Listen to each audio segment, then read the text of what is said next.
समवायिक classes में आप सभी का स्वागत है। आज हम लोग प्रीटाइज 7 से शुरुआत कर रहे हैं।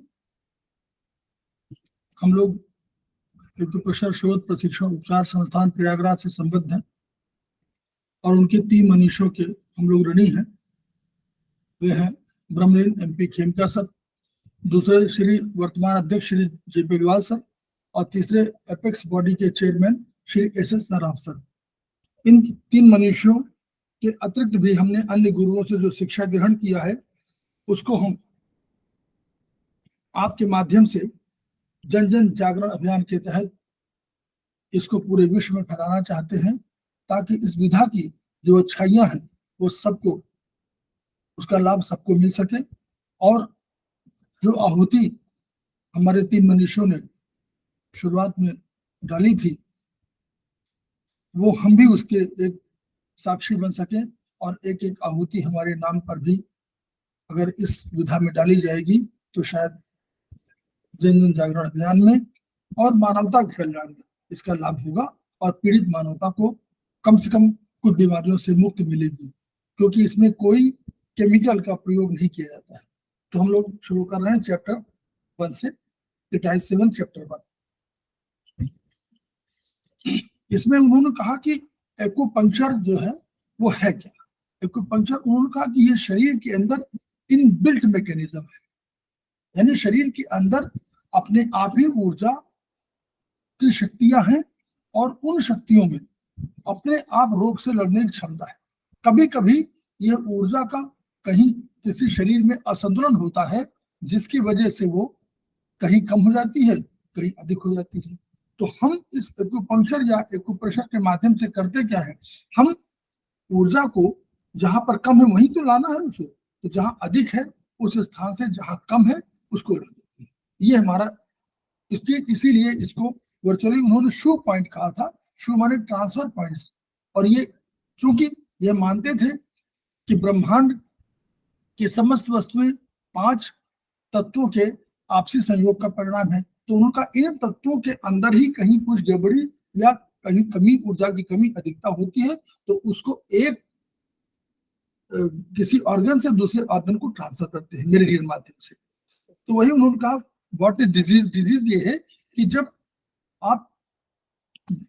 आपकी शारीरिक और मानसिक और बौद्धिक क्रिया, सारा शरीर भी हो, मन भी हो और बुद्धि भी हो, इन सबकी क्रियाएं जो है संतुलित हो।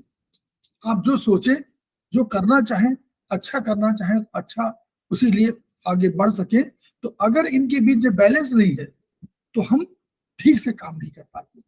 अगर हमारा शरीर स्वस्थ नहीं है तो हम मन से सोच नहीं पाते हैं, तो हम बुद्धि से भी नहीं सोच पाते हैं, यानी हम पे ज्ञान की भी कमी होने लगती है। तो इनका जब बैलेंस होता है तब इसको स्वस्थ कहते हैं, शरीर को स्वस्थ कहा जाता है।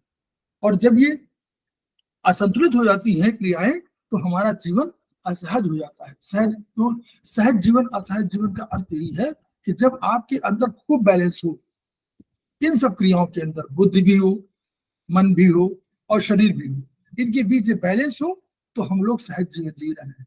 और इनके बीच में बैलेंस नहीं होता है तो हम लोग असहज जीवन जी रहे हैं। तो उन्होंने इसी को 2 जीवन में बांट दिया कि सहज जीवन, असहज जीवन। अब सहज जीवन में क्या हुआ, हम अगर प्रगति के साथ, क्योंकि प्रगति को बहुत मानते थे और ये कहते थे कि प्रगति जैसे प्रगति ने बनाया है वैसे हम भी बने हुए हैं, तो प्रगति के साथ हमारा रिश्ता वही है जो अगर कहा जाए तो माता पिता हमारे बीच में है।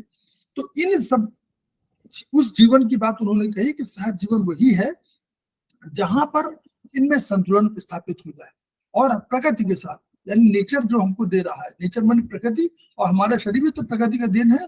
तो इसलिए इन दोनों के बीच में हमारा अगर सामंजस्य है तो हमारा जीवन सहज जीवन है, और असामंजस्य है, अगर सामंजस्य नहीं है तो इसका मतलब हमारा जीवन असंतुलन है, असंतुलित है और असहज जीवन।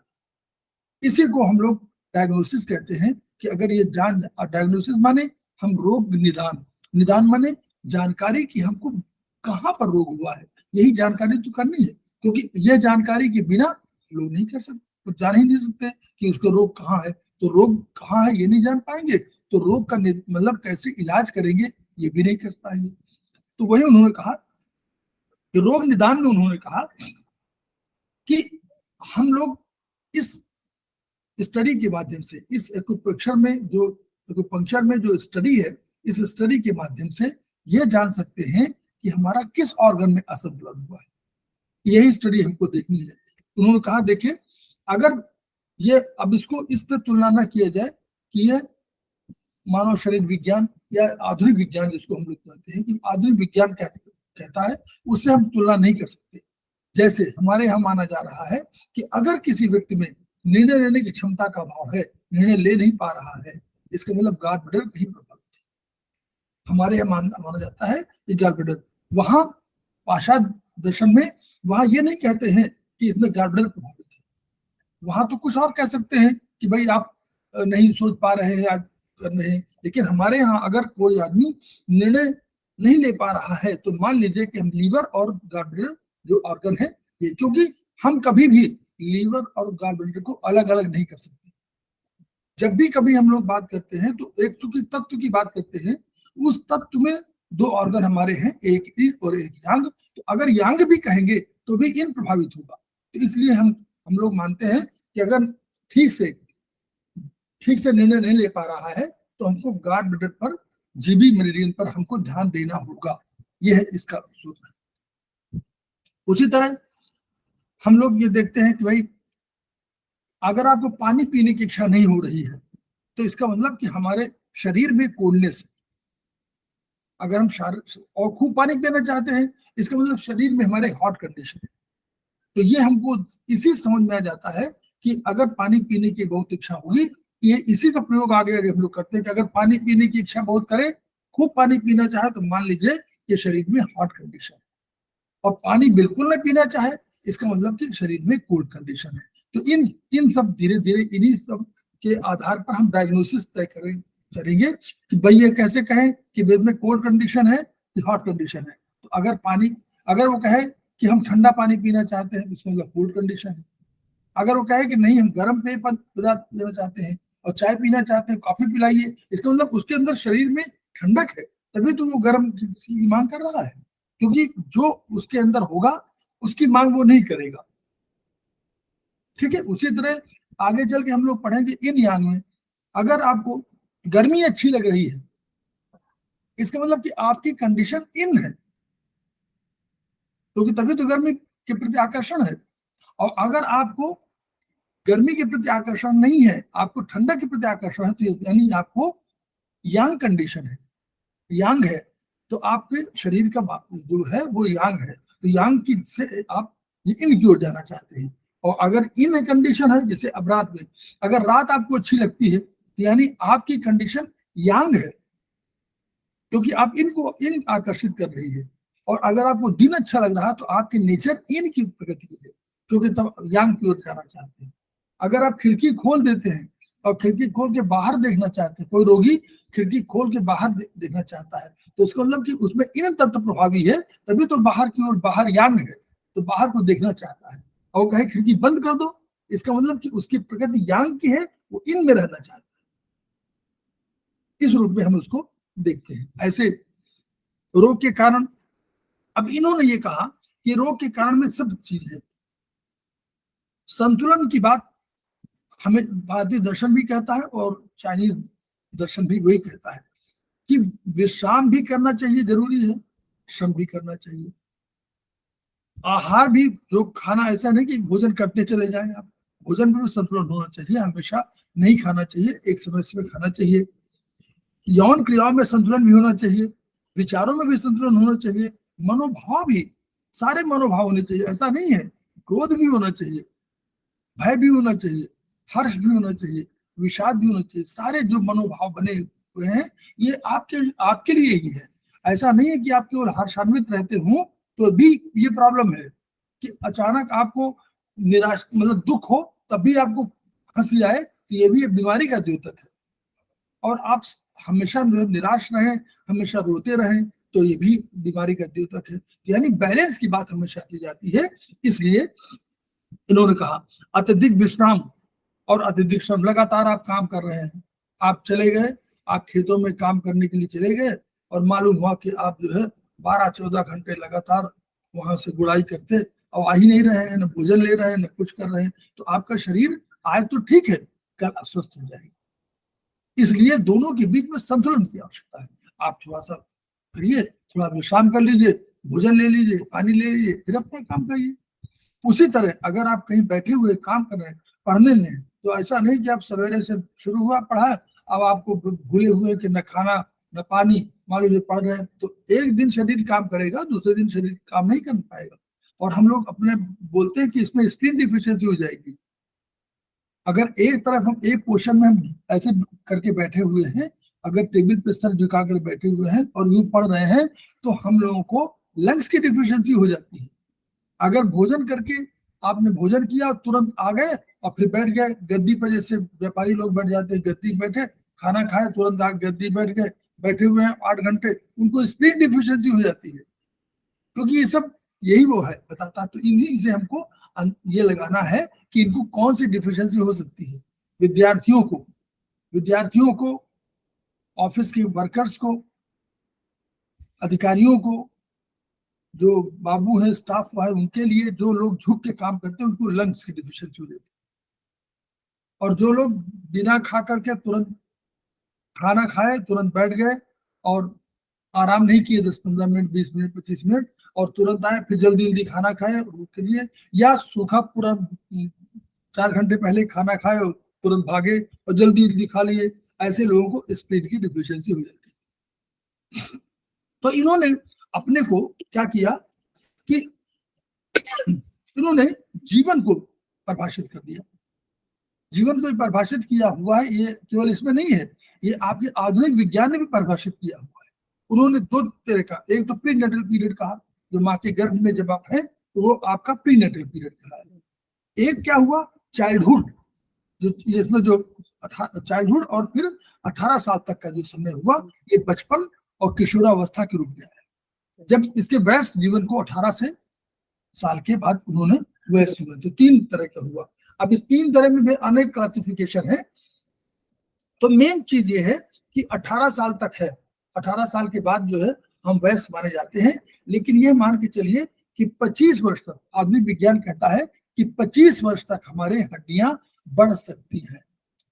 हड्डियों में जो परिवर्तन होता है वो 25 वर्ष तक होता है, फिर उसके बाद हड्डियों में परिवर्तन नहीं होता। यानी ग्रोथ का समय मैक्सिमम, अगर मान लीजिए जाए 18 साल तक नॉर्मली ग्रोथ हो जाती है, यानी लंबाई बढ़नी है, चौड़ाई बढ़नी जो होता है 18 साल में हो जाता है। लेकिन हड्डियों में थोड़ा सा चेंजेस होते रहते हैं, तो वो चेंजेस 25 साल तक होते हैं। 25 वर्ष के बाद फिर आपका चेंजेस नहीं होते हैं, फिर आप पूरी तरह से जो हड्डियां जैसे हो गई वैसे ही रहती है, फिर आगे परिवर्तन नहीं होता।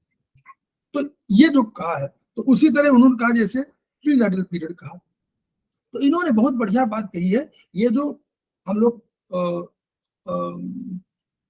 आयुर्वेद में पढ़ते हैं, हम लोग उसमें ये पढ़ते हैं कि वर्चुअली जो आपके पुराने संस्कार हैं, जो आपके पुराने कर्म हैं, उनका हम लोग कहते हैं कि असर पड़ता है। तो पुराने कर्मों का आशय ये है कि वो तो जन्म के पहले की बात है ना, तो जन्म के पहले कौन सा पीरियड होगा, ये तो प्रीनेटल पीरियड है। अभी तो आप जन्म, आपका गर्भाधान हुआ, उसके बाद आप जब आपका अभी माँ के गर्भ में है, तो ये सारा समय पूर्व का है। तो ये कहते हैं कि पूर्व जन्म के कर्मों का प्रभाव, इनको इनको कहते हैं प्रारब्ध। तो प्रारब्ध का जो है असर, ये आपके वर्तमान जीवन में पड़ता है। तो वही ये कह रहे हैं कि अगर उस समय, देखिए क्या फर्क पड़ता है, अगर इस समय, इसको समझना जरूरी है, क्योंकि जब आप आगे चिकित्सा में जाएंगे तो बहुत से प्रश्न इसी जुड़े होंगे। और ये बहुत बड़ी रिसर्च है उसकी, कि वर्चुअली प्रारब्ध को हम लोग छोड़ देते हैं, बहुत आवश्यक है, इसलिए इसको जानना बहुत जरूरी है। क्यों? माता पिता के स्वास्थ्य का विशेष प्रभाव पड़ता है बच्चे का। अगर उस समय माता पिता बूढ़े हैं, मतलब एजिंग हो चुकी है, तो बच्चे का स्वास्थ्य कमजोर हो, तय है, इसको उन्होंने तय किया है। यदि माता रुग्ण है, कमजोर है, तो बच्चा कमजोर होगा, तय है। यानी इसी को कह लीजिए प्रारब्ध। जिसमें आपने जन्म लिया ही नहीं है तो आपको प्रारब्ध ही है। अगर उस समय मदर ने बहुत अधिक औषधि लिया है तो भी इसका फर्क पड़ेगा। सिगरेट पी रहे हैं, धूम्रपान कर रहे हैं तो असर पड़ेगा, तंबाकू खा रहे हैं तो असर पड़ेगा, कोई ऐसी चीज देख रहे हैं भय भय वाली चीज देखें तो असर पड़ेगा, हॉरर फिल्म देखेंगे तो उसका असर पड़ेगा। ये सब चीजें इसमें तय है। इसलिए अगर उस समय मदर को सदमा लगता है तो उससे प्रभावित होगा। और प्रभावित में कहा हुआ तो लिखा होगा शिशु जन्म लेगा तो ललाट पर और ठुड्डी पर नीली आभा होगी। अगर उस समय किसी कारण से सदमा हो गया तो उस समय क्या होगा, जब जन्म लेगा तो ललाट पर, यहाँ पर और ठुड्डी पर नीली आभा, ये ब्लूइश, क्योंकि उसको शॉक लगा हुआ है। तो ये सब पूरा है, तब तय है तो वो है। उस समय अगर माता कमजोर है तो शिशु कमजोर होगा।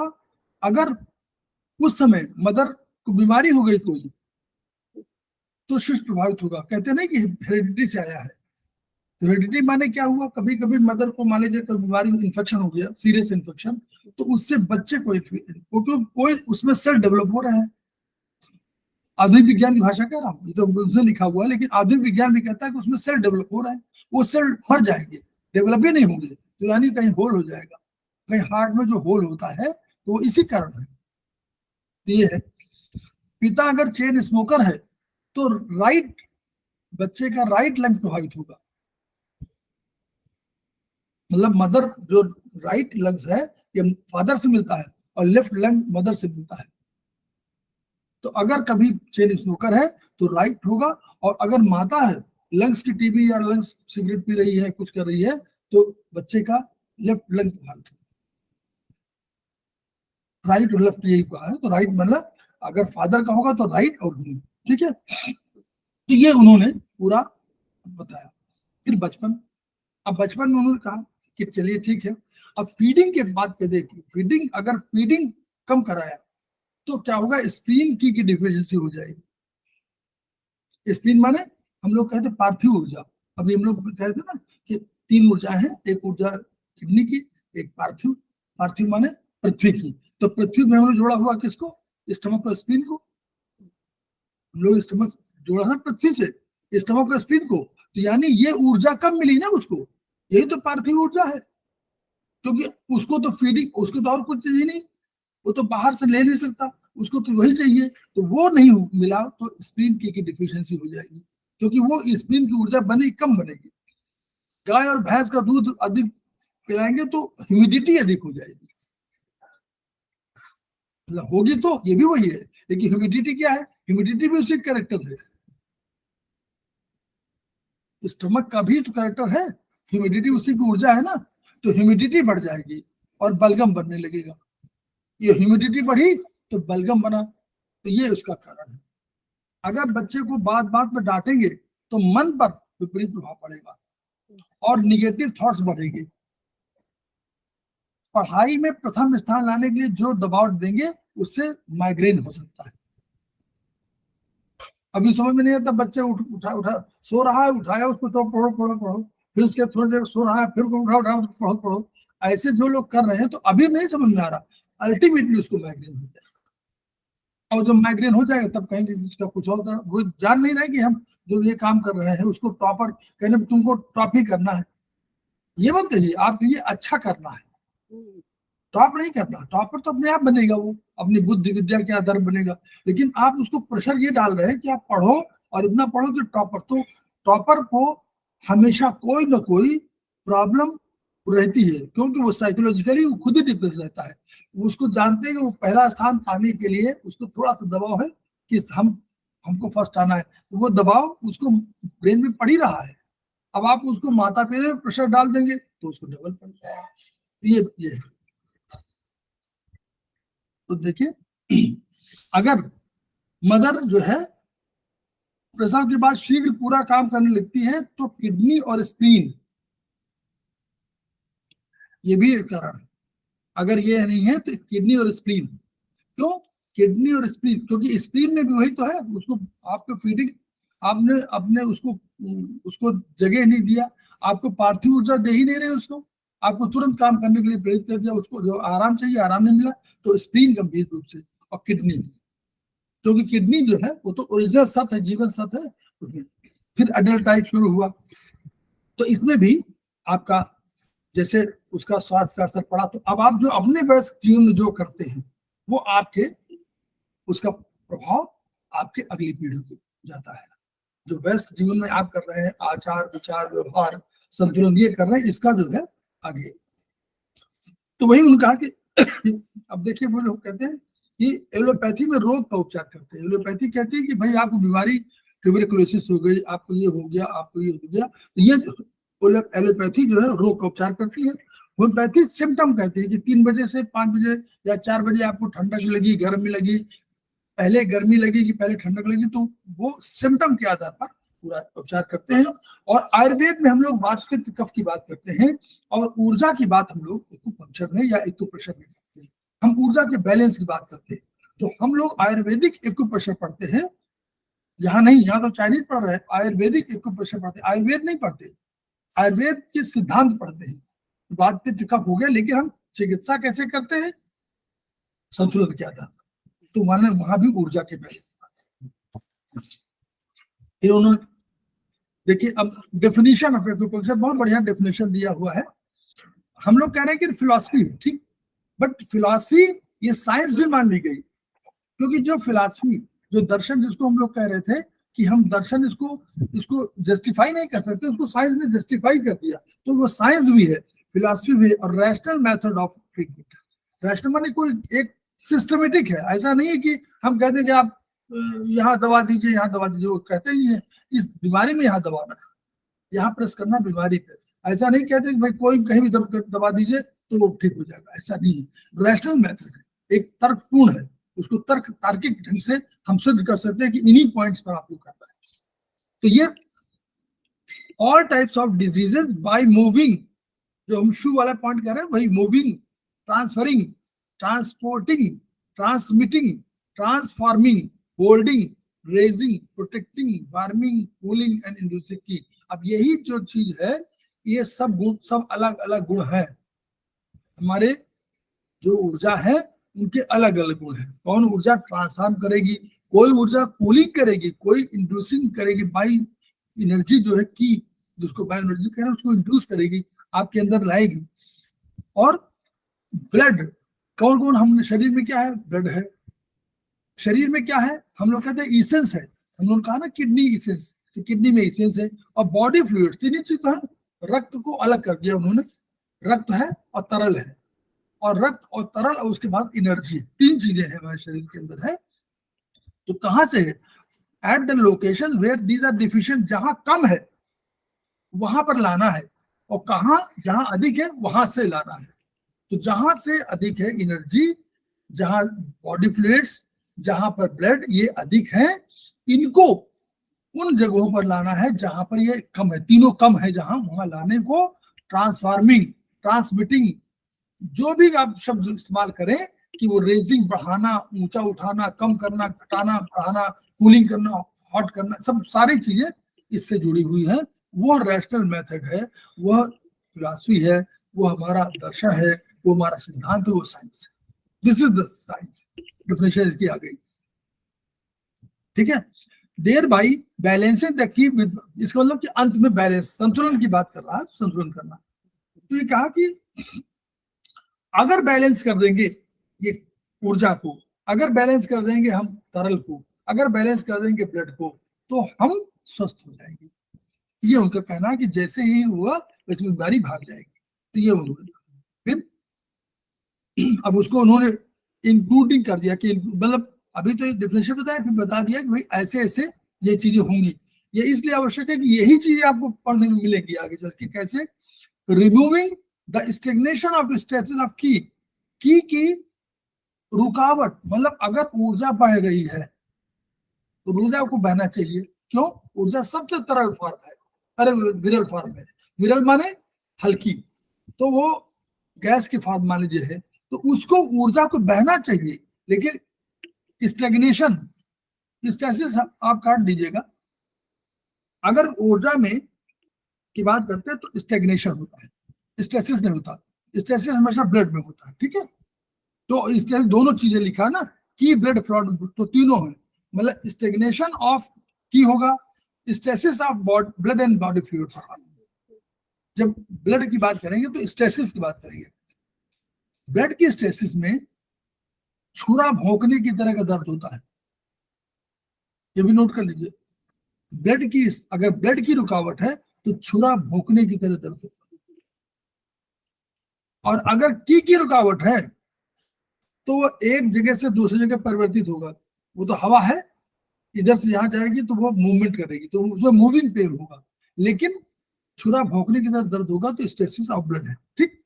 Number 1। Number 2, correcting the rebellious direction. Rebellious माने वो बिल्कुल दुश्मन हो गया है, बदमाश हो गया है, तो जिधर जाना चाहिए उधर नहीं जा रहा है। यानी अगर कोई की और ब्लड और बॉडी फ्लूइड्स एक डायरेक्शन जहां जाना चाहिए था, जिधर जाना चाहिए था उधर नहीं गया, तो रिबेलियस कहा जाएगा, भैया बागी हो गया। इसको बागी शब्द समझ लीजिए, तो बागी हो गया मतलब बागी बने, हमारी बातें नहीं मान रहा, तो वो दूसरी तरह, तो इसको रिबेलियस डायरेक्शन बोलते हैं। इसी को कंट्रावेक्शन बोलते हैं, हिचकी आना। डकार, डकार आया तो एक बार तो आ गई, लेकिन डकार आते जाए, हिचकी आते जाए, तो ये उल्टा है। या यहाँ पर जो कभी कभी हुआ जाता है ना, नीचे से ब्लड स्टमक से एक गैस के रूप में या थोड़ा सा लिक्विड के रूप में आ जाती है, और वो भी वही है कंट्रावेक्शन, क्योंकि उसको यहाँ नहीं आना चाहिए, लेकिन आ जाते ही तो वो है। तो ये सब है। रेजिंग द सिंकिंग और कोलैप्सिंग ऑफ की at any location the body. Raising माने उठा देना, उठा देना माने वो गिर रही है, यानी उसकी ऊर्जा कम होती जा रही है।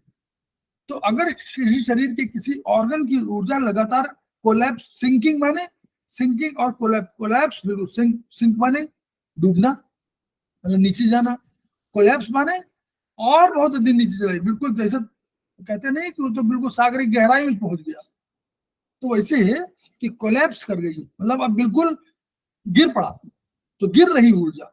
तो अगर हो रही है तो उसको रेज करना, उठाना, उसको उठा लेना, ये भी काम करना है।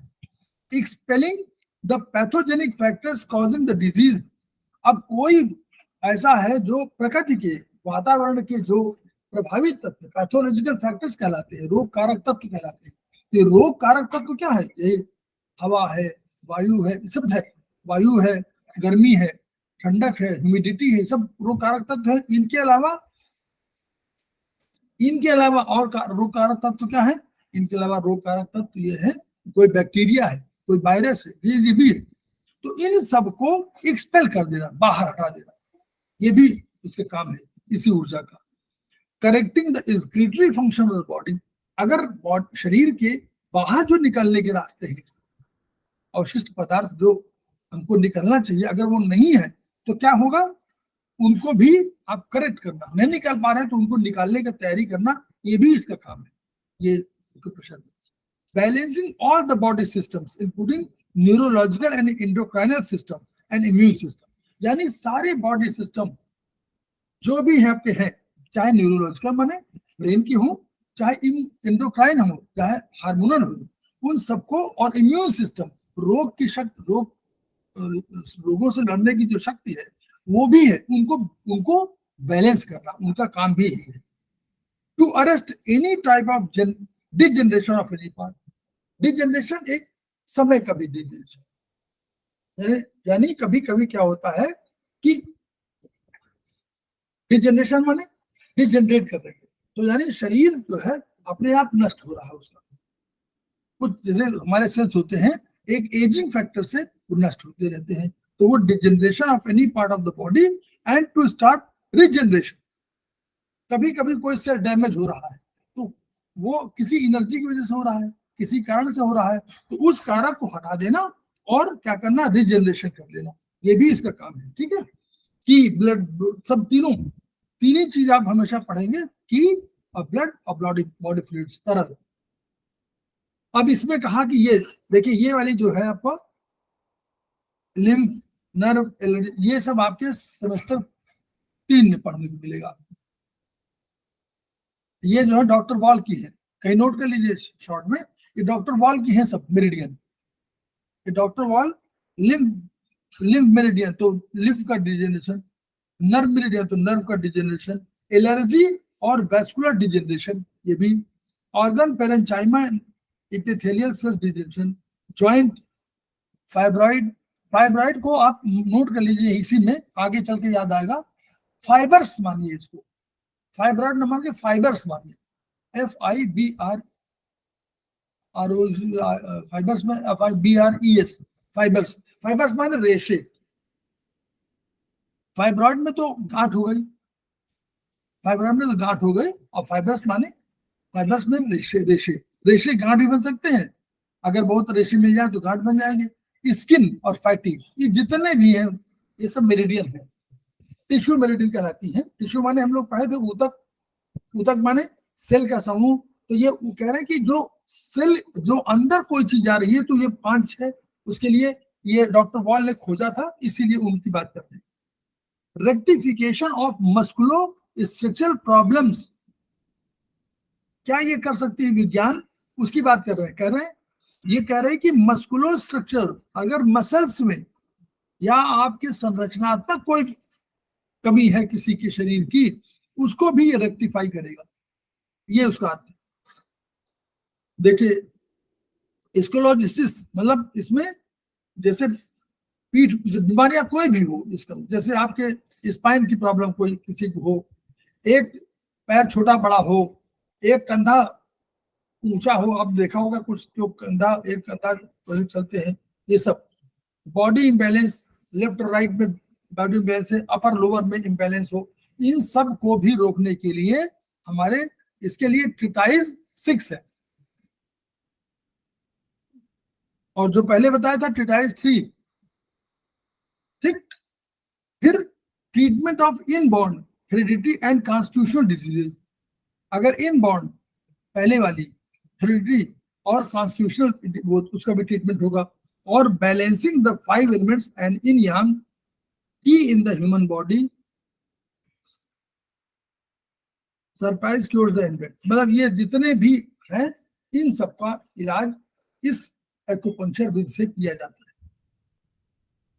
अब हम लोग कहते हैं कि चीन में की ऊर्जा को चीन में की कहते हैं, जापान में KI कहते हैं, भारत में प्राण हम लोग कहते हैं, अमेरिका में वाइटल फोर्स कहते हैं, ब्रिटेन बायो एनर्जी कहते हैं।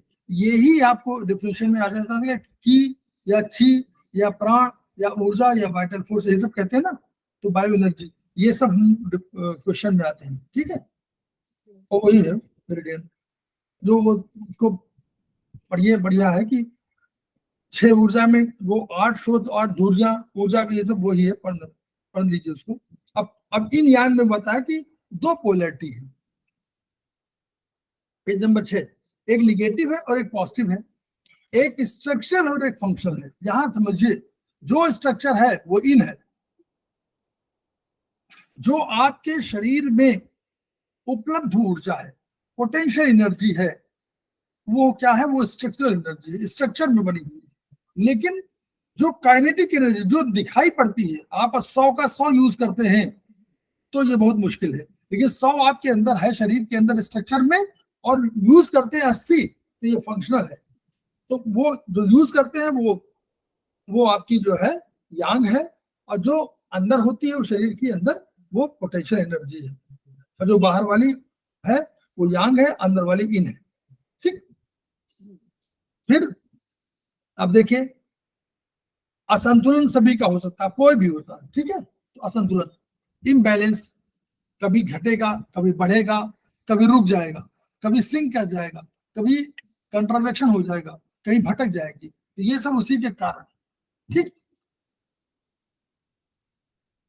अब अगर देखिए, यहां देखिए, पेट कोई भी कोलैप्स, आगे पढ़ेंगे आप, कोलैप्स माने कोई भी ऑर्गन कोलैप्स हो तो आप ये समझ लीजिए क्या होगा, ये माना जाएगा कि कहीं ना कहीं सिंक कर गई है। और ये समझ लीजिए कि सिंकिंग बोलते हैं, मतलब कहीं सिंकिंग की वजह से ही अगर की जो है ऊर्जा सिंक कर जाती है, तो आपको ये सब प्रोलैप्स हो जाते हैं, जो भी ऑर्गन के प्रोलैप्स है, ठीक है। अगर डकार, हिचकी, मिचली, वमन और पतले दस्त हो तो इसका मतलब कि स्टमक की ऊर्जा चेंज हो गई है, उल्टी चलने लगी है, क्योंकि ये सब तो उल्टे वाले हैं। डायरिया, डायरिया प्रोलैप्स कोई भी हो गया तो ये आप समझिए कि ये स्प्लीन की कंट्रावेक्शन है। अगर डायरिया हो जाए और प्रोलैप्स भी हो जाए, वेरिकोज वेन्स वगैरह हो जाते हैं, तो वेरिकोज वेन्स भी यही है कि वो रोक नहीं पा रही है, रोकने का काम आगे पढ़ेंगे आप, तो स्प्लीन का है, ठीक है। खांसी के साथ अस्थमा हो जाए तो समझिए कि लंग्स की एनर्जी जो है उल्टी चलने लगी है। केवल अस्थमा हो, खांसी ना आए तो किडनी की उल्टी चलने लगी है, यानी किडनी कंट्रावेक्शन है। केवल अस्थमा हो, खांसी ना आए तो यानी किडनी का कंट्रावेक्शन हो। ये आगे चल के हम लोग पूरा उसमें पढ़ेंगे। मानसिक बेचैनी हो, निद्रा भी ना आए तो यानी हार्ट कंट्रावेक्शन है।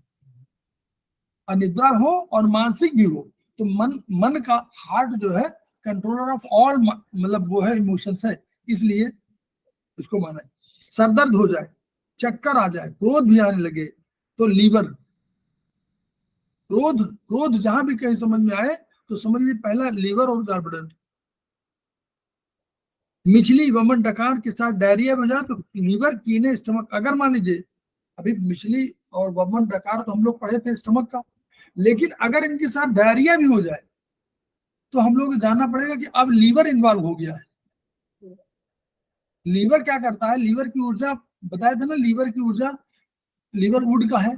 वुड बांस जो है इधर भी घुमा लीजिए, दाएं भी, आगे भी, पीछे भी, तो वो सारी ऊर्जा, लीवर की ऊर्जा सब तरफ जाती है, तो जहां गई इधर उधर तो वहां उसने अटैक कर देती है, उसकी ऊर्जा बढ़ी, उसने अटैक कर दिया स्टमक पे। डायरिया जब हो जाए, रुक ना पाए तो लीवर की ने स्प्लीन की प्रक्रिया है आघात। अगर डायरिया लगातार हो जाए और आप रुक ना पा रहे हो तो लीवर, क्योंकि लीवर बहुत इंपॉर्टेंट है, स्प्लीन की पर उन्हें अटैक कर दिया। ये कुछ वो है, ये आगे पढ़ के पढ़ेंगे उसमें। कॉन्स्टिपेशन जब हो जाए तो यानी बहुत कॉन्स्टिपेशन हो जाए, बिल्कुल हाई हाई ग्रेड का कॉन्स्टिपेशन, तो लीवर की ने क्या कर दिया है, एलआई पर अटैक कर दिया, ये समझ लीजिए। इसलिए लीवर को देखिए कितनी इंपॉर्टेंस है, लीवर बहुत इंपॉर्टेंस आपको पढ़ना पड़ेगा। सर इसमें क्या करते हैं, सिडेट करते हैं, टोन करते हैं? नहीं, जो अटैक करेगा सिडेट करेंगे क्योंकि उसकी एनर्जी बढ़ी हुई होगी। आगे सब मिलेगा इसी भी किताब में, किताब देखिए और इसमें सब पूरे चैप्टर हैं, ये बहुत बड़ी किताब है। अब लेकिन पढ़ने का सब समझ में आ जाएगा तो धीरे धीरे आप तुरंत यूज करना, 5 मिनट काम है केवल। चैप्टर खोलिए, जहां लिखा हुआ सिम्टम देखिए, सिम्टम मिल रहा है, मेन सिम्टम मिल रहा है, तुरंत लगा लीजिए पॉइंट और देखिए 5 मिनट में उसका असर, 5 मिनट में असर हो जाएगा अगर आपने पॉइंट सही लगा, क्योंकि सिम्टम सब है, आगे सब बताएंगे। इसी को किताब को देखने का तरीका, क्योंकि किताब पूरी कोई नहीं पढ़ाएगा, तो ये सब जितने चैप्टर आपके 16 के बाद के हैं ये आपको खुद 15-16 के बाद, 16 के बाद चैप्टर, ये सब जो है सब स्मॉल इंटेस्टाइन सारे ऑर्गन्स की बात पूरी की गई है। इसको जब पढ़ लेंगे तो आपको समझ लीजिए कम से कम ये मालूम हो जाएगा कि हार्ट का काम क्या है, सब बुरा। लेकिन इतने पूरे चैप्टर में है भी नहीं, ये कोर्स में इतना है नहीं, कोर्स में मुश्किल से 10 वो मेन 9 चैप्टर है, 9 के बाद 11 चैप्टर तक पढ़ाते हैं लोग, 1-2 चैप्टर और आगे पढ़ा देते बस, इतना कोर्स भी है। लेकिन ये 16-15 जितने 16-17-18-19-20-21 ये सब उसके हैं, हर ऑर्गन के बारे में है, पूरा पढ़िए। इससे बढ़िया किताब जो है 1 और 7 दोनों मिला लीजिए तो आप समझ लीजिए कि आप 50% तो नहीं कर सकता हूँ, लेकिन 40% आपको नॉलेज होगी। मतलब कोई रोग अब ये नहीं कि पकड़ में आपके ना आए, पकड़ में तो आ जाएगा, ठीक है, उसका ट्रीटमेंट का तरीका इसी में जो दर्द है वही होगा, लेकिन ये मालूम हो जाएगा। किताब बहुत इंपॉर्टेंट है, इसको बहुत ध्यान से पढ़ने की आवश्यकता है। इसीलिए मैडम को बुलाया मैंने कि भाई आप पढ़ा दीजिए भाई, क्योंकि ये जो हमारे पहले पढ़ा रही थी वो नहीं पढ़ा पा रही है, इसमें उनके फादर की तबीयत खराब है और हम दोनों चीजें करेंगे तो कंसंट्रेट नहीं कर पाएंगे, क्योंकि आयुर्वेद खुद बहुत कठिन है, वो उसमें बहुत बड़ा है, तो इसलिए अब ये है कि देखिए रक्त का काम क्या है, अब ये समझने की, ये इसलिए चैप्टर आवश्यक है, इसलिए पढ़ा रहा हूँ। रक्त शरीर को पोषण देता, जो हम लोग कह रहे हैं ना कि खाना पीना, तो खाना पीना अल्टीमेटली तो रक्त में ही तो आएगा, हम्म, वही न्यूट्रिशन देगा ना, वही तो लेके जाएगा। बिना देखिए हमारे पास केवल एक ही ट्रांसपोर्टर है, रक्त। और ट्रांसपोर्टर नहीं, मतलब ये ट्रक है, ट्रांसपोर्टर तो हमारा हार्ट है। उसने भेजा और ट्रक में बैठा दिया कि भैया जाओ। तो ये रक्त जो है उसमें सामान है, और इस सामान में भरा हुआ सारी चीजें, न्यूट्रिशन, पोषक तत्व। तो रक्त शरीर को पोषण, रक्त शरीर को ताप देता, यानी रक्त की वजह से टेम्परेचर है। इसलिए कभी टेम्परेचर कम हो रहा हो तो मतलब हार्ट की कहीं ना कहीं ब्लड कम हो रहा। रक्त शरीर को ऑक्सीजन देता, ये तो पढ़ रहे हैं। रक्त रोग से रक्षा करता, डिफेंसिव एनर्जी अगर हो रही है यानी इसकी भी जरूरत है, हार्ट भी कहीं इन्वॉल्व है। ठीक। रक्त रोग की सूचना देता, उसी की माध्यम से मिल जाता है कि टेम्परेचर बढ़ गया। रक्त तरल की सूचना देता, अगर तरल कम ज्यादा होगा तो वो हार्ट पतला और मोटा वो गाढ़ा हो जाएगा। तो वो भी बता देता है कि भाई हम पानी कम पी रहे हैं, तो क्या होगा, जब पानी कम पिएंगे तो हार्ट गाढ़ा होता जाएगा, वो भी नुकसानदेह है। रक्त तरल की सूचना देता, रक्त शरीर में संदेश भेजता, नेचुरली वो है, बताता है, यहाँ से वहां इंफॉर्मेशन देता है। हार्मोनल इसी के थ्रू जाते हैं, हार्मोन्स इसी के थ्रू जाते हैं ना। रक्त शरीर को नमी देता, नमी भी देता है क्योंकि वो भी तो तरल है, वो इन भी है, तो इन भी है तो वो गर्मी भी दे रहा है, नमी भी दे रहा है। कहीं घटता है, कहीं बढ़ जाता है, कहीं रुक जाता है, इसको ब्लड स्टेसिस बोलते हैं। ये पेनफुल होता है, और ब्लड स्टेसिस में छुरा भोंकने की तरह का दर्द होता है, बहुत इंपॉर्टेंट है ये। कभी गर्म होता है रक्त और कभी से निकलने बह जाता है बाहर। तो ये कहना है कि कहां से, यही वाला हमको देखना है कि कहां से घटा कहां से बढ़ा। ठीक। आगे अब देखिए कुछ उसके रक्त के बारे में। लीवर में जब रक्त घट जाता तो स्राव घट जाता, ये लिखा हुआ। अगर लीवर में आपका रक्त घटा है, लीवर में क्यों, लीवर हमारे पढ़ेंगे आगे, लीवर रक्त का संग्रहण करता है। हार्ट तो ट्रांसपोर्ट करता है लेकिन लीवर रक्त को रोकता है, तो ये घट जाएगा। लीवर में रक्त जब रुक जाएगा तो दर्दीला हो जाएगा। ये सब इसी में सिम्टम दिए हुए हैं, यही डायग्नोसिस। स्प्लीन में ऊर्जा घटेगी तो, और तो क्या होगा, रक्त वाहिनी में रुक नहीं पाएगा, हेमरेज हो जाएगी। तो ब्लड हेमरेज के जब भी कोई कारण होगा तो आपको स्प्लीन, अगर कहीं हेमरेज है तो पहला सोचना पड़ेगा कि स्प्लीन। ठीक है, हेमरेज माने निकल जाना अपने नलियों से। अनिद्रा और नींद आए, अनिद्रा सताए, नींद आए तो सपने भी आए। अगर सपने में आ रहे हो और बाद में चौंकने लगे तो हार्ट में रक्त की डिफिशियंसी है। अनिद्रा आए, सपने आए और चौंकना, तीनों चीजें अगर हो रही हैं तो हार्ट ब्लड डिफिशियंसी कहलाती है। ठीक है, लेकिन ये हार्ट ब्लड डिफिशियंसी नॉर्मली, हम लोग आगे चल के ट्रीटमेंट में देखेंगे, नॉर्मली मेल्स को होती है और ये ऊपर वाला फीमेल्स में होता है। दो चीजें इसे ऐसे ही डिफरेंशिएट करते चलेंगे कि कौन सी, मतलब एक जैसे डॉक्टर बोलते थे कि इसमें ठंडा है, इसमें देखा उन्होंने सीजन है तो कह दिया ये दवा ले लो। तो वैसे ही कोई आए तो पहले अगर जेंट्स है तो अगर कभी भी है तो उसको हार्ट ब्लड डिफिशियंसी होगी।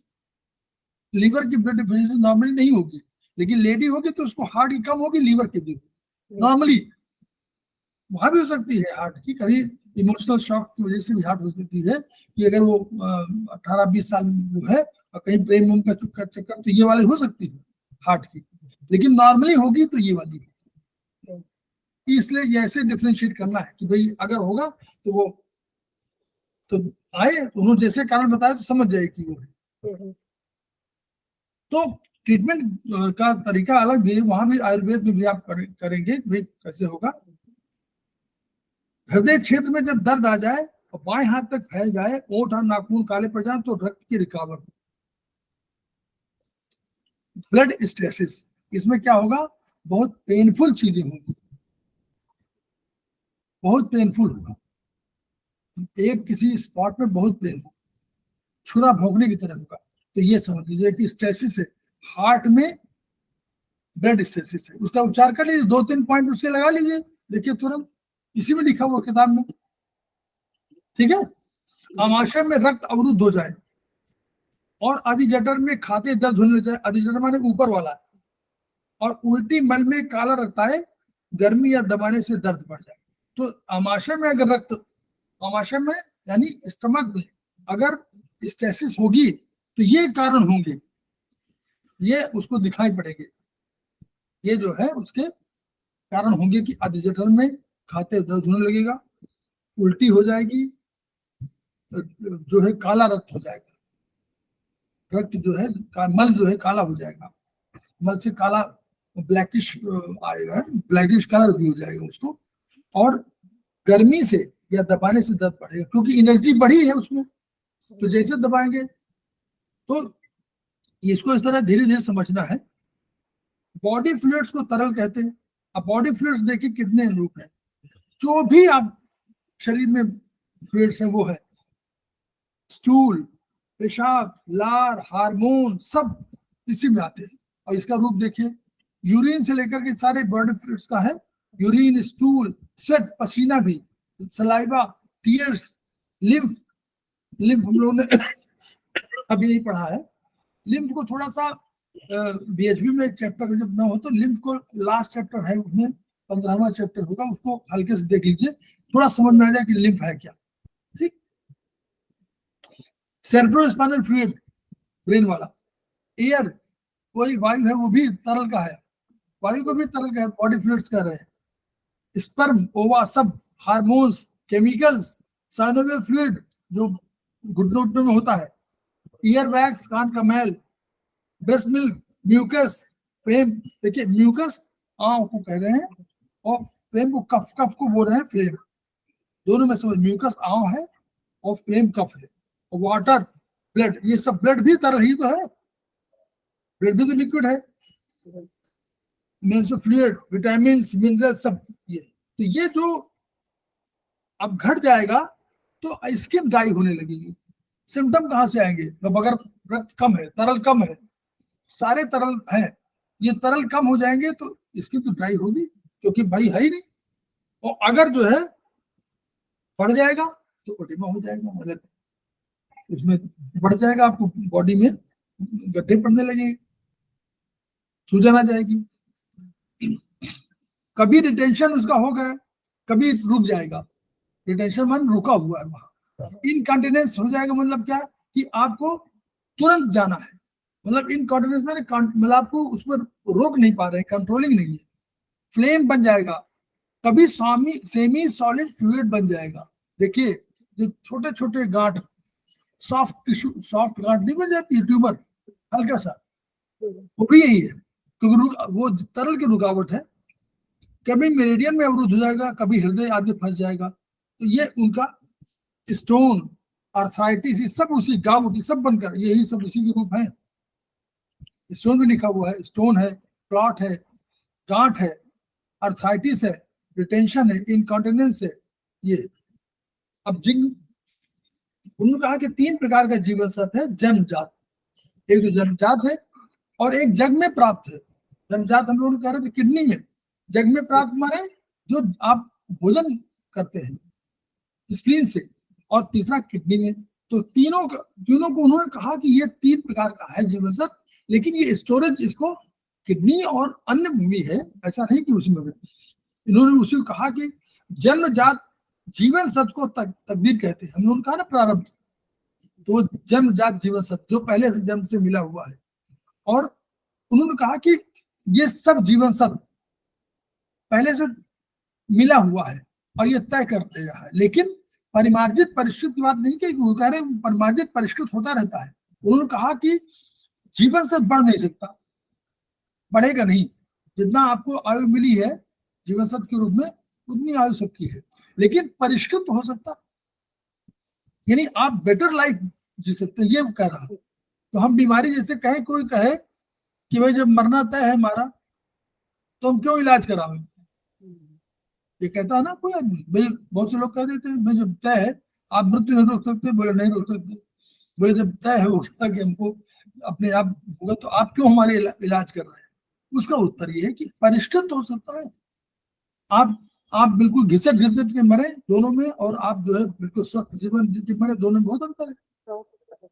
तो बस वही है कि मतलब चिकित्सा, कुछ लोग कह देते हैं, बड़े स्पष्टवादी होते हैं, वो कह देते हैं कि जब आप मृत्यु रोक नहीं सकते तो व्यायाम करने से क्या फायदा है। एक साहब ने कहा कि भाई बैलेंस करिए बॉडी अपने शरीर को, तो उन्होंने कहा कि बैलेंस क्यों करें, उनका आप स्वस्थ रहेंगे, तो उनका स्वस्थ रहेंगे तो फायदा क्या है, उनका स्वस्थ रहने से फायदा है कि आप, उनका क्या मृत्यु रोक लेंगे, हमारी हमारी डेथ रोक लेंगे, बोल डेथ तो नहीं रोक पाएंगे, बोले तब अपने पास बैठिए।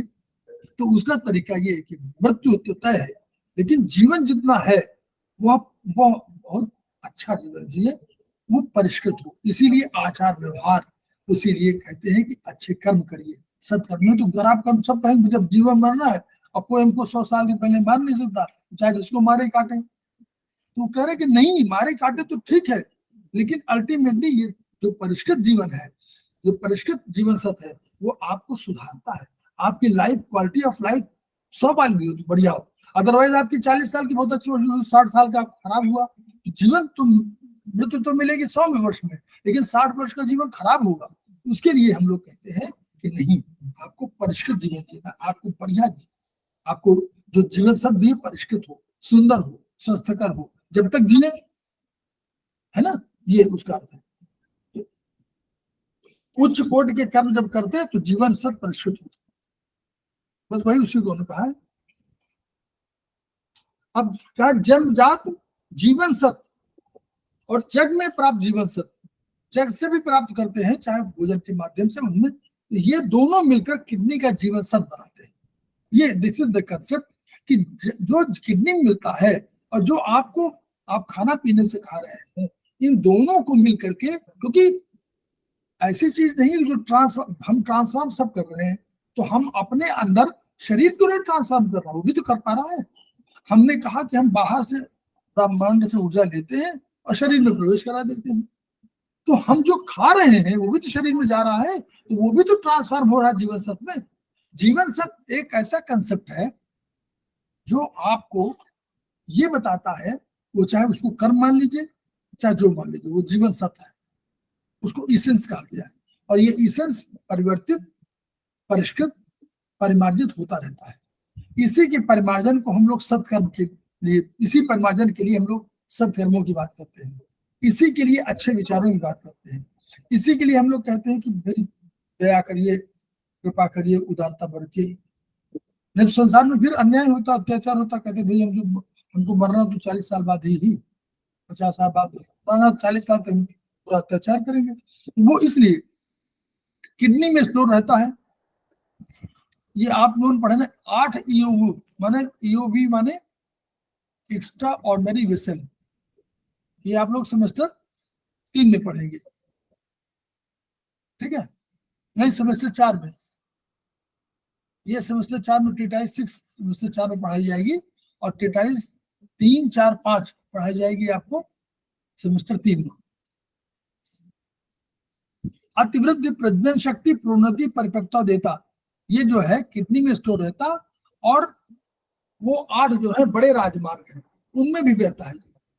तो कहते हैं कि ये सब क्या करता है, आपको जो ग्रोथ है वो होता है, जो आपको पोटेंशियल आपकी है वो होती है, जो डेवलपमेंट है आपको मैच्योरिटी, ये सब देता है। ठीक, अब ये वाला जो बताया है, ये साइकिल है। ये साइकिल इसलिए इंपॉर्टेंट है कि इसी की बेसिस पर हम लोग आगे देते हैं कि जो लेडीज में साइकिल है वो 7 ईयर्स की है, देखिए 7 में बालिका, फिर किडनी की जो है 7 वर्ष में, 14 वर्ष में ये 14 वर्ष में जो है आपका योग्य हो जाएगी और ये शुरू हो जाएगा। फिर 21 में किडनी से परमोन्नति पर है, 21 में अक्ल दांत उसी से निकलेंगे और इसी समय शरीर जो है ग्रोथ होगी। फिर 28 में आस्ती उपास्ती मजबूत हो जाती है, 28 में पाना हो जाएगा, लंबे बाल सब जितना होगा। फिर 35 में ये झड़ने लगेंगे, ये 35 मतलब 5 वर्ष। फिर रक्त वर्ण चेहरा सब कुछ धीरे धीरे चेंज होने लगेगा। फिर 42 में चेहरा सांवला हो जाएगा। ये नॉर्मल जो उन्होंने डेवलपमेंट बताया था ये है। इससे डेविएशन थोड़ा बहुत हो सकता है, लेकिन ये मतलब नहीं कहना कि ये हो जाएगा, उसका थोड़ा हल्का सा परिवर्तन यहाँ होने लगेगा। 49 तक आगे खत्म हो जाएगा और 56 में आकर के जीवन सत्व सूखने लगेगी। तो यानी जीवन सत्व ही आपको वो दे रहा है, जो आपका वर्ण दे रहा है, जो आपको सौंदर्य दे रहा है, वो यही दे रहा है जीवन सत्व। ये फिर कंसेप्शन वेसल, देखिए इसको नोट कर लीजिए, सीवी मेरिडियन, सीवी मेरिडियन है, कंसेप्शन वेसल मेरिडियन खाली होने लगेगी ये 56 में। ये इसीलिए सीवी मेरिडियन में सीवी 6 में ट्रीटमेंट बाद में देना चाहिए लोगों को। इसलिए जब कभी आपको वो हो तो सीवी 6 भी कभी कभी ट्रीट करना चाहिए, सीवी 6 टोन। ठीक, अब यहाँ उनके दिया हुआ है 8, वहां 7 इयर्स का चक्र है, यहाँ 8 वर्ष का। फिर यहाँ किडनी की 8 वर्ष, फिर 16 में ये हो जाएगा, एडल्ट हो जाएगा, मतलब किशोरावस्था आएगी। फिर 24 में किडनी से चर्मोन्नति हाईएस्ट पर है, ये उसी समय दांत निकलेंगे। फिर 32 में मजबूत हो जाएंगे, मान सब कुछ होगा जितना डेवलप हुआ। 40 वर्ष में आके ये डिटेरिएशन शुरू हो जाएगा। यहाँ पर बाल जो है थोड़ा सा सफेद होने शुरू हो सकते हैं। ये 48 में सांवला होने लगेगा, बाल बिल्कुल सफेद हो जाएंगे। 56 में लीवर की कमजोर होगी। ठीक है, वहां क्या था, सीवी, ये याद चेंज की बात है। यहाँ पर क्या है, इस साइकिल में सीवी वेसल है, कंसेप्शन वेसल, और इस साइकिल में क्या है, लीवर की। सर लड़कियों को जल्दी कब दांत निकलते हैं, लड़कों को लेट निकलते हैं, ये क्यों? 1 वर्ष का अंतर जो है वो वाला है। लड़कियों में जल्दी दिमाग आ जाता है। एक वर्ष का अंतर है, देखिए ना, सब में एक वर्ष, तो 1 का 2 हो गया, फिर 3 हो गया, 4 हो गया, इस तरह हो गया। वो 8 वर्ष का अंतर बाद में हो गया। 8 स्टेजेस करीब दिया है ना उन्होंने, 8 वर्ष, 8 स्टेजेस दिया, तो एक को जोड़ते हुए 8 वर्ष का अंतर हो गया। और ये जो है, बस हमको ध्यान देना, ये ट्रीटमेंट के साथ यहाँ सीवी वेसल की बात कर रहे हैं और यहाँ लीवर की। तो अगर मेल में होगा तो लीवर की, और वहां पर क्या होगा, सीवी वेसल। फिर तो ये, इसको हम लोग उसी हिसाब से इस चार्ट को पढ़ने का मतलब ये कि इसके आधार पर हम थोड़ा सा एक हमको एक ब्रॉडर कंसेप्ट मिल जाए, ये उसका अर्थ है। एक ब्रॉडर कंसेप्ट हमको समझ में आ जाएगा कि ये उम्र है तो इस उम्र में ये होना चाहिए। नहीं, मान लीजिए आपने देखा, मान लीजिए मैं एग्जांपल दे रहा हूं, मान लीजिए आपने इस उम्र में देखा ये 14, 15, और आपने मान लीजिए पूछा, तो ये इस समय जो डेवलपमेंट का साइकिल है उसमें होना चाहिए साइकिल। उसी तरह यहाँ भी देखा, ये साइकिल होनी चाहिए। उन्होंने कहा कि भाई हमारे बाल पकने लगे हैं, और उम्र कितने, उन्होंने कहा उम्र तो हमारी 48 हो गई। तो भाई तो लिखा हुआ 48 में आप बाल, हाँ, 28 साल में अगर आप बाल सफेद हो रहे हैं तो प्रॉब्लम हो सकती है किसी किडनी विडनी की। उसके पहले प्रॉब्लम नहीं है, उसके पहले यहाँ तो हो जाएगा, 42 में आपका बाल सफेद होने लगेंगे। तो ये कंसेप्ट है, इसको समझने का ये। तो अगर आपको कोई ये कहे कि साहब हम 25 साल की उम्र है और मेरे बाल सफेद हो जाए, तो ये प्रॉब्लम माननी पड़ेगी कि हाँ दिस इज द प्रॉब्लम, ये बीमारी है। लेकिन वो उतने बाद कहे भाई हमको हो रहा तो बीमारी थोड़ा है, फिर तो नॉर्मल है। तो नॉर्मल ग्रोथ को हम लोग ये नहीं कर सकते, उसको रोक नहीं सकते, हाँ उसको थोड़ा सा चेंज कर सकते हैं बस। और फिर अब डायग्नोसिस यहाँ शुरू हो गई कि कैसे कैसे जो हम लोग पढ़े थे उसी को यहाँ पर एक सिनॉप्सिस है। Internal type of disease, external type of disease, मैं इसको थोड़ा सा, कितना देर हो गई मुझे बता, 5:40, बस 5-7 मिनट छोड़ देते हैं। एक प्रिंसिपल ऑफ डायग्नोसिस क्या है, ये हम लोग वही पढ़े थे, इंटरनल एक्सटर्नल, वही जो हमारे ना वही 8 वाले थे ना, internal external, hot cold, excess deficient yin yang, वही जो 8 वाले थे वही वाले 8 है। फिर 4 वेज, इसको बिल्कुल समझ लीजिए, याद, इसको सरल समझ लीजिए, समझना है, याद नहीं करना। लुकिंग माने आंखें, आंखों से देखना है, तो हमारे जो 5 ज्ञानेंद्रियां हैं उनकी बात क्यों करिए, तो एक आंख ज्ञानेंद्री एक हो गई, हियरिंग एंड स्मेलिंग नाक और कान, नाक और कान को दोनों मिक्स कर दीजिए तो एक हो गई, दूसरी डायग्नोसिस हो गई। 5 दीजिए वहां, और यहाँ 4 है, यहाँ 4 वेज हैं और वहां 5 हमारे ज्ञानेंद्रियां हैं, तो 2 ज्ञानेंद्रियां एक साथ शामिल होंगे तभी 4 बनेंगे। तो एक आंख, कान और नाक और आस्किंग मुंह, टंग, और फीलिंग टच, शब्द स्पर्श रूप रस गंध, 5 है ना।